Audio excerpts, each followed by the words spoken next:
दोस्तों नमस्कार। कैसे हैं? आशा है बिल्कुल ठीक ठाक होंगे। ये जो मैंने कॉस्टिंग का सीरीज़ चलाया है ना, इससे समझिए तो 99% लोगों को तो लाभ मिल रहा है, लेकिन 1% वैसे लोगों को दिक्कत हो रहा है जो लोग इस बिजनेस में ऑलरेडी हैं। वो नहीं चाहते थे कि इस तरह से डिटेल में ट्रांसपेरेंट वे में सब चीज़ों को बताया जाए। दोस्तों, काफ़ी इंक्वायरी मेरे पास आ रहा था फ़ोन के माध्यम से, व्हाट्सएप के माध्यम से। लोग ये जानना चाहते थे कि अगर हम ये एलईडी बल्ब का फैक्ट्री खोलना चाहें तो उसके लिए कौन कौन सी मशीन की आवश्यकता पड़ेगी। दोस्तों, मैं बताना चाहता हूँ कि इसमें बहुत ज़्यादा कोई मशीन की ज़रूरत नहीं है, बहुत लिमिटेड। एक मशीन जो है, ये जो बड़ा वाला आप मशीन देख रहे हैं, ये टिक्की फिटिंग मशीन है। ये जो दूसरा है, ये पंचिंग मशीन है जो B22 कैप को पंच करता है। और एक तीसरा जो आपके लिए काफ़ी ज़रूरी चीज़ है, वो ये इलेक्ट्रिक स्क्रू ड्राइवर है जो इस पावर सप्लाई से चलता है। और इस पावर सप्लाई से एक बार में 2 स्क्रू ड्राइवर आप चला सकते हैं।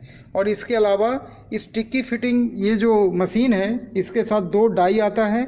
एक डाई आपका 9 वाट तक का इसमें चलेगा, जो हाउसिंग होता है उसमें चलेगा, और दूसरा बड़ा जो हाउसिंग होता है 12 वाट हो 18 वाट हो उसका चलेगा। और इसके अलावा ये एक छोटा सा डाई लगता है, ये 18 वाट का है। इसी तरह का एक छोटा 9 वाट का आता है। आइए, चूँकि अगर इसको आप मंगाते हैं मान लीजिए ट्रांसपोर्ट से या कोरियर से, तो ये दोनों चीज़ में, खासकर कोरियर में सबसे इम्पोर्टेंट होगा इसके वेट के बारे में जानकारी। तो मैं वेट करके दिखाता हूँ। जो और जगह से लोग ये मशीन दे रहे हैं उसका भी वज़न आप उनको बोलिएगा, वीडियो पे करके दिखाएं आपको कि उसका वेट कितना है। और बहुत लोग डिजिटल तराजू में भी गड़बड़ करते हैं, ये भी ध्यान रखिएगा। अंदर में सेटिंग कुछ ऐसा किया हुआ रहता है कि माल रहेगा 1 किलो लेकिन दिखाई देगा 1 किलो 200 ग्राम। यहाँ पे वो सब चीज़ नहीं है। मेरा काम ही है लोगों को हर चीज़ को बढ़िया से बताना। और सही पूछिए तो मैं एलईडी इंडस्ट्री पे और फैन इंडस्ट्री पे किताब भी लिख रहा हूँ। मेरा ये कोशिश है कि अधिक से अधिक लोग बिजनेस में आएँ, भारत के अर्थव्यवस्था को मजबूत करें, जॉब की तरफ नहीं जाएं, स्वरोजगार की तरफ जाएं। आइए इसके वेट को पहले एक एक करके हम देखते हैं। इस मशीन का देखिए क्या वेट है। देखिए ये मशीन का वेट आप देखिए डिटेल में, 11 किलो 440 ग्राम सिर्फ इस मशीन का नेट वेट है। अब देखिए आगे का हम चीज़ का वेट आपको दिखाते हैं एक एक करके। अब देखिए इसके साथ क्या है, ये 2 डाई है, ये इस मशीन के साथ ही आएगा। ये दोनों डाई का वेट देख लीजिए, और प्लस ये छोटा सा डाई, ये नीचे का नायलॉन डाई है और ये ऊपर का लोहे वाला डाई है। लोहे वाला का एक एक्स्ट्रा और डाई होगा, उसका 150 ग्राम प्लस कर दीजिएगा। तो इसका वेट आ रहा है इतना सामान का 1 किलो 74 ग्राम। तो आप वो 9 वाट वाला जो आता है उसको पकड़ लीजिए, 1 किलो 300 ग्राम तक मैक्सिमम पकड़ लीजिए। तो ये इसका वेट हो गया। इसके बाद आइए पंचिंग मशीन का देखते हैं कि इसका क्या वेट आता है। इसका वेट 1 किलो 40 ग्राम, और ये इसका एक पैकिंग आता है, मान के चलिए 60 ग्राम का पैकिंग, उसको रखिए। 1 किलो 100 ग्राम तक इसको रख दीजिए। अब आइए स्क्रू ड्राइवर, जो इलेक्ट्रिक स्क्रू ड्राइवर है, इसका वेट देख लीजिए।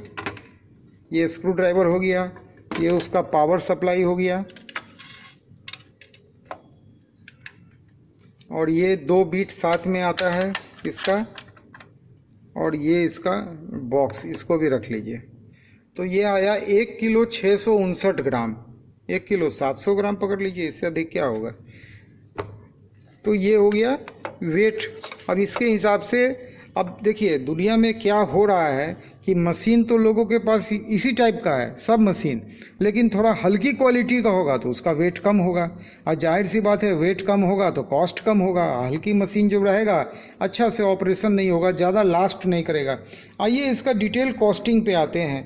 एलईडी असेंबलिंग मशीन के, इसका देखिए, अगर हम लोग ट्रांसपोर्ट से इसको मंगाते हैं तो टिक्की फिटिंग मशीन का जो कॉस्ट है वो 2499 रुपया, ठीक है। पंचिंग मशीन 900 रुपये का आता है। इलेक्ट्रिक स्क्रू ड्राइवर 1250 रुपये का आता है। इसका लगता है पावर सप्लाई का रेट इसमें ऐड करना मैं भूल गया। खैर चलिए, उसका बहुत रेट होगा तो 200-300 होगा, वो देखना पड़ेगा। पैकिंग एंड फॉरवर्डिंग में 200 रुपया रख दीजिए। ये पैकिंग एंड फॉरवर्डिंग वो है जो पूरे माल को पैक करके और ट्रांसपोर्ट तक देना हो, ये उसका चार्ज है, मतलब ट्रांसपोर्ट तक जाने का चार्ज हो गया। बेसिक कॉस्ट आ गया 4849 कॉस्ट, और इसमें फैक्ट्री का 2% हैंडलिंग चार्जेस रख दीजिए 96 रुपया 98 पैसा। इसका नेट कॉस्टिंग आ गया 4945 रुपया 98 पैसा। 5% प्रॉफिट रख दीजिए 247 समथिंग, यानी टोटल कॉस्ट क्या आया 519328। इस पे 18% चूँकि मैसनरी आइटम है उस पर जीएसटी जो है 18% है, ये 62319 का हुआ, यानी नेट रेट 5816 रुपया, यहाँ भी 5816 रुपया। ये ट्रांसपोर्ट से आप मंगाएंगे तब पड़ेगा इसका कॉस्ट, क्योंकि ट्रांसपोर्ट में जो बिल्टी बनेगा वो 2 पे सीसी अटैच का बनेगा, यानी उसका जो बिल्टी का जो खर्च होगा वो आप वहाँ पे देंगे अपनी जगह पे। अब आइए अगर आप इसको कोरियर से मंगाते हैं उसको देखिए, यहाँ पे थोड़ा सा एरर है, इसका तो नेट कॉस्ट आ रहा है 7832, यहाँ पे करेक्ट नहीं हुआ है, असल में ये एक वेट में मिस्टेक हुआ था उसके चलते ये हुआ, खैर कोई बात नहीं। आइए बाकी सब कॉस्ट तो इसका वहाँ भी कॉमन है। इसमें एक्स्ट्रा कॉस्ट जो जुटा है वो कोरियर का, जो 100 रुपीज़ पर केजी, चूँकि कोरियर वाला पैसा पहले ले लेगा तो 18 ये मान के चलिए कि 16 केजी नहीं है, ये 18 केजी है, और ये 2 किलो के करीब और भी चीज़ ऐड हुआ था, कुछ करेक्शन छूट गया है मेरा, जिसको आप देख लीजिएगा, लेकिन 1800 रुपया कोरियर का पकड़िए और फिर उस पर ये जो जीएसटी मिला के 7832 आता है।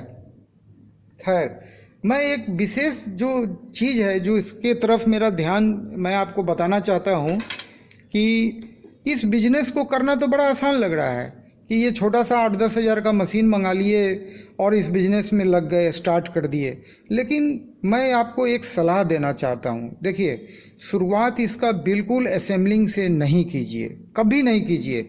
नतीजा क्या होगा, आप स्टार्ट तो कर देंगे, किसी भी तरह से साल भर के अंदर में आपका यह कारोबार बंद हो जाएगा। इसके पीछे बेसिक रीज़न क्या है, क्यों मैं ऐसा कर रहा हूँ? ऐसा मैं इसलिए कह रहा हूँ क्योंकि देखिए इसका सारा सामान, रॉ मटेरियल सब चाइनीज़ आता है। कोई भी सामान कोई चेक करके आपको नहीं देगा, पैसा पहले ले लेगा। अब मान लीजिए जितना भी कंप्लेन आएगा, रिजेक्शन आएगा, वो सब आपको झेलना पड़ेगा। इसीलिए इसकी शुरुआत फिर कैसे करें? ठीक है, असेंबलिंग से नहीं करें तो आप क्या कीजिए, आपके आसपास जो भी व्यक्ति इस काम को साल 2 साल से अगर कर रहे हों, आप पहले उसने बना हुआ सामान ले लीजिए। बना हुआ सामान लेके सबसे पहले आप अपने मार्केट को बनाइए, और जब आपका मार्केट स्टेबल हो जाएगा ना, फर्स्ट ईयर आप मार्केट का नेटवर्किंग में लगा दीजिए। जिस तरह से ये मकड़ा जो अपना जाल बुनता है ना और उसके बाद वो आप बीच में आराम करता है, उसी तरह से आप अपना नेटवर्क बनाइए सेल्स का, जो कि बहुत इंपॉर्टेंट है। माल बनाना बहुत आसान है, एक कमरे में 2-3 मशीन लगा लिया और एलईडी बन के तैयार। लेकिन पता चला कि बनाने के बाद जब चेक कर रहे हैं तो ड्राइवर में फॉल्ट है, ये फॉल्ट है, किसी ने आपको धोखा दे दिया। जनरली इस लाइन में धोखे बहुत देते हैं लोग, पीछे से जो भी सामान आता है उठा के सीधा कार्टून के द्वारा पैक करके आपको दे दिया। कोई आदमी कुछ चेकिंग नहीं करता है, और बाद में चूंकि पैसा पहले लिए रहता है लोग, तो बाद में आप कंप्लेन करते रहिए, वो बोलेगा कोई रिस्क नहीं है। उसको मालूम है कि अगर एक ग्राहक जाता है तो 10 नया ग्राहक आता है, इसलिए उसको इस चीज़ का कोई गम किसी को नहीं रहता है इस लाइन में। ये लाइन का सबसे बड़ा डिमेरिट यही है। और जब आप बना बनाया माल किसी से लेंगे, कोई बल्ब लेंगे, तो जाहिर सी बात है जब वो बनेगा तो चेक होगा, और चेक होगा तो ख़राब जो होगा वहीं छटाई हो जाएगी उसकी।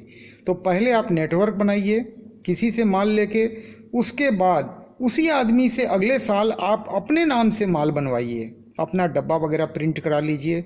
अपना मार्केट आपका बन गया पहला साल में, दूसरा साल में अपना नाम को एस्टेब्लिश कीजिए, ब्रांड आपका एस्टेब्लिश हो जाएगा।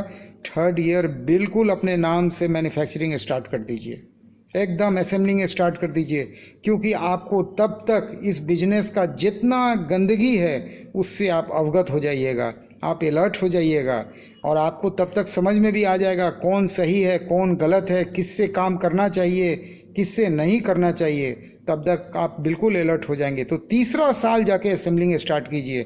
घबरा के पहले ही असेंबलिंग से स्टार्ट लोग करते हैं, यहीं पे वो मिस्टेक कर जाते हैं। सामान आप कहीं से मंगाइए, उसका वेट वगैरह देख लीजिए, मशीन हल्की नहीं होनी चाहिए, मैंने वेट करके आपको दिखाया है। हमसे मंगाना चाहेंगे, मैंने दोनों का ट्रांसपोर्ट के माध्यम से और कोरियर के माध्यम से इसको मंगाने का रेट आपको बता दिया है कि अगर कोरियर से माध्यम से मंगाएंगे तो 7832.47 पड़ेगा ये, और अगर ट्रांसपोर्ट के माध्यम से मंगाएंगे तो 5816.47 पड़ेगा। मशीन का बेसिक कॉस्ट तो क्या है 4945, यही इसका बेसिक कॉस्ट आ रहा है। बाकी इसमें जीएसटी है, प्रॉफिट है, जो भी है। ओके, इस वीडियो को अंत तक देखने के लिए आपका बहुत बहुत धन्यवाद। आपसे एक रिक्वेस्ट है, रिक्वेस्ट ये है कि टेलीफोन अगर आप चाहते हैं कि हमसे डायरेक्ट बात करना, तो दिन के 12 बजे से 2 बजे के बीच में आप हमको फ़ोन कीजिए, उस समय मैं बिल्कुल आपका कॉल रिसीव करूंगा। और व्हाट्सएप पे मैसेज आप एनी टाइम कर सकते हैं, कभी भी कीजिए। इसीलिए मैं हमेशा लिखता हूं कि ये जो नंबर है मेरा वही फ़ोन का नंबर है, वही व्हाट्सएप का नंबर है। मैं हमेशा बोलता हूं व्हाट्सएप पे मैसेज करने के लिए, क्योंकि मैं बिजी रहता हूं। बिजी इसलिए हूं क्योंकि मैं बुक लिख रहा हूं, एलईडी इंडस्ट्री पे भी बुक लिख रहा हूं और फैन इंडस्ट्री पे भी बुक लिख रहा हूं। एक एमएसएमई बुक लिख रहा है, कोई ऑथर नहीं लिख रहा है, एमएसएमई ऑथर बना है, एमएसएमई यूट्यूबर बना है। कारण आप जाके मेरे ट्रेलर में देखिए किस कारण से मुझे यूट्यूबर बनना पड़ा और किस कारण से मुझे ऑथर बनना पड़ा, इसका कारण आपको वहाँ से पता चलेगा। वीडियो अंत तक देखने के लिए बहुत बहुत धन्यवाद। सब्सक्राइब कीजिए, शेयर कीजिए, लाइक कीजिए, कमेंट कीजिए।